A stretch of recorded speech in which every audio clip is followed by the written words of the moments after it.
Hallelujah, praise the lord. প্ৰভু যীশুৰ মধুৰ নামত আপোনালোক সকলোকে স্বাগতম জনালোঁ।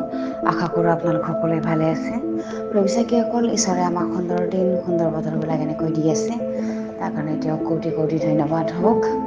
আৰু সদায় দিন আমি ঈশ্বৰৰ বাক্য পঢ়াৰ নিচিনাকৈ আহক আজিও আমি এটা ঈশ্বৰৰ বাক্য চাওঁ। আজি বাক্য আমি লৈছোঁ গীতমালা ৭৩ অধ্যায়ৰ ২৬ পদ। ইয়াত সুন্দৰ ঈশ্বৰৰ বাক্যই আমাৰ কাৰণে কৈছে, মোৰ শৰীৰ আৰু চিত্ত নষ্ট পাইছে, কিন্তু ঈশ্বৰ চিৰকাললৈকে মোৰ মনৰ শক্তি আৰু মোৰ অধিকাৰৰ ভাগ। Hallelujah, praise the lord. ঈশ্বৰৰ এই সুন্দৰ বাক্যৰ কাৰণে ঈশ্বৰক ধন্যবাদ দিওঁ। প্ৰভুচাকীসকল, ইয়াতে ঈশ্বৰে আমাক ঈশ্বৰৰ যিটো ভাগ হয় আমি ঈশ্বৰক দিব লাগে। ঈশ্বৰে কেৱল আমাৰ কাৰণে দশম ভাগ খোজা নাই, দান খোজা নাই, সময়ৰ ভাগখিনি যদি প্ৰথম সময়ৰ স্থানটো আমি ঈশ্বৰক দিব লাগে। আমেন। আমাৰ হৃদয়ৰ প্ৰথম স্থানটো আমি তেওঁক দিব লাগে। তেওঁ এইটোৱে বিচাৰে। হালেলুয়া।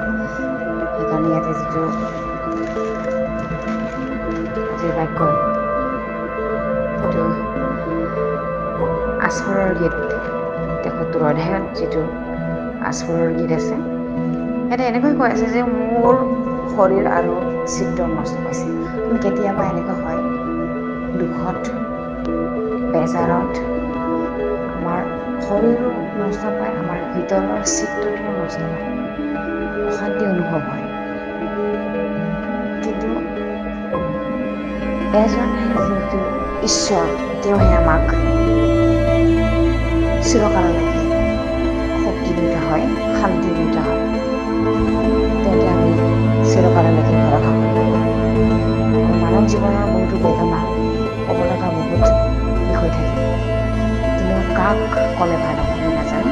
কিন্তু ঈশ্বৰক যদি আমি কওঁ, তেনেহ'লে তেওঁ আমাৰ কাৰণে উপায় ওলাব, তেওঁ আমাক শান্তি দিব, তেওঁ আমাক সকলো যোৰাকৈ আশীৰ্বাদ দিব। হালেলুয়া।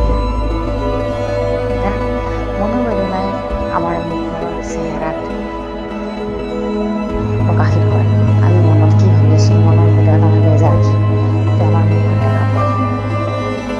সেইকাৰণে ইয়াতে কৈছে যে শৰীৰো আৰু চিত্ত নষ্ট পাইছে, কিন্তু ঈশ্বৰ চিৰকাললৈকে মোৰ মনৰ শক্তি দিছে। কোনো বস্তুৱে আমাৰ মনত চিন্তাৰ পৰা আমাক কষ্ট দিয়ে। মানুহৰ মনত এজন আছে, যিজন ঈশ্বৰ জোৱা সৃষ্টিকৰ্তা ঈশ্বৰ।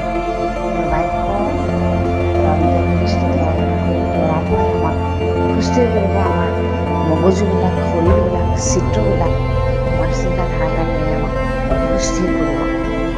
কিয়নো তেওঁ আমাৰ গঠন জানে, আমাৰ শৰীৰৰ কোনটো অংশত কি হৈ আছে, কেনেকুৱা পৰিস্থিতিত আমি চলিছোঁ, তেওঁ জানে। আমাৰ কাৰণে চিন্তা কৰে, তেওঁৱে আমাৰ কাৰণে উপায় উলিয়াব। হালেলুয়া। মই বিশ্বাস কৰোঁ যিটো আপোনালোকৰ লগত আশীৰ্বাদ লাভ কৰিছে, আৰু এইটো ঈশ্বৰৰ যিটো ভাগ হয়, আমি ঈশ্বৰক দিব লাগে। ঈশ্বৰে যিটো আমাৰ কাৰণে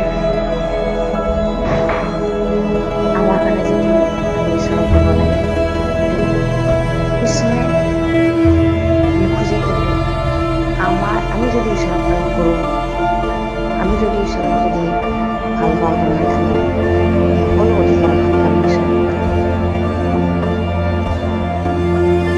আৰু ঈশ্বৰক আমি সেইটো মনৰ ভাগ আমি ঈশ্বৰক দিব লাগে। আৰু ঈশ্বৰৰ আশীৰ্বাদবিলাক যিটো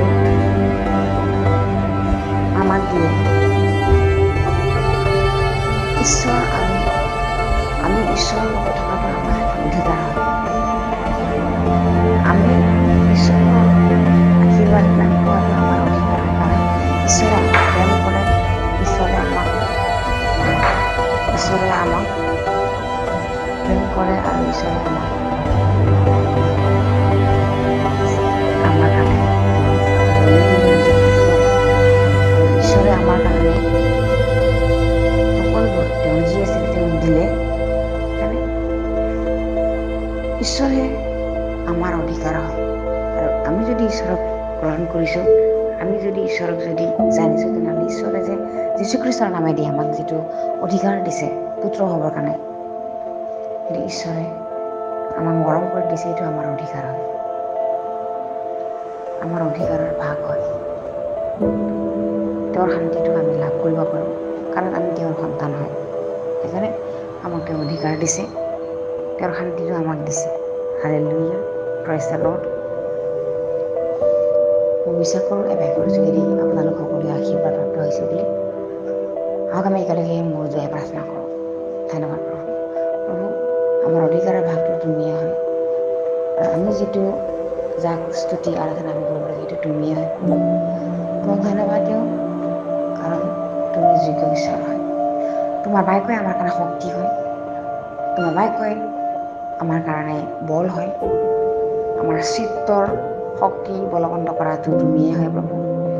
আমাৰ সকলো চিন্তাৰ ভাৰ তোমাৰ হাতত দিছোঁ। যিসকলে বেদনাত আছে, চিন্তাত আছে, সকলোকে উদ্ধাৰ কৰিবা প্ৰভু। আজি দিনটোত সকলোকে মংগল কৰিবা, আশীৰ্বাদ কৰিবা প্ৰভু। ধন্যবাদ প্ৰভু। এই সকলো যাচনা নাচৰ যীশুৰ নামত খুজিছোঁ। আমেন।